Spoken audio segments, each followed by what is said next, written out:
বিশেষ করে ওনার এই জায়গাটা প্লাস্টিক সার্জারি করার পরে আপনারা দেখতেছেন এই টোটাল প্লাস্টিক সার্জারি করার পরে রোগীটাকে কেমো দেওয়ার প্রয়োজন, কিন্তু ওনার বডির যে শারীরিক কন্ডিশন এতে কিন্তু কেমো দেওয়া যাচ্ছে না।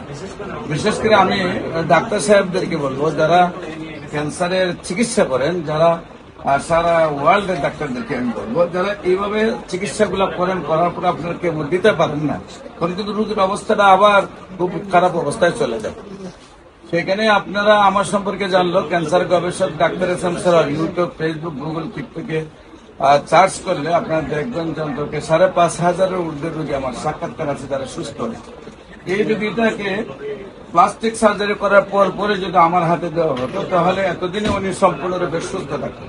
যেহেতু কেমোথেরাপি এবং রেডিওথেরাপি সে নিতে পারতেছে না, তখন তার একটা বিকল্প চিকিৎসা চালানো উচিত।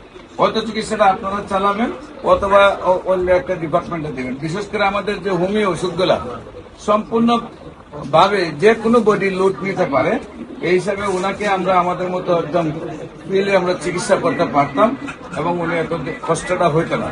আমি দয়া করে ডাক্তারদেরকে বলবো যে এই সিচুয়েশন হলে আপনাদের চিকিৎসাটা না চললে আপনারা আমাদের কাছে পৌঁছে দেবেন। বিশেষ করে আমি cancer specialist doctor S M Sarwar রোগী দেখি জাতীয় মসজিদ বাইতুল মুকাররমের উত্তর গেট, মেইন গেট আল্লাহ লেখা বরাবর, বাইতুল ভিউ লিফটের 11, শনি রবি সোম, সকাল 10টা থেকে বিকাল 5টা পর্যন্ত।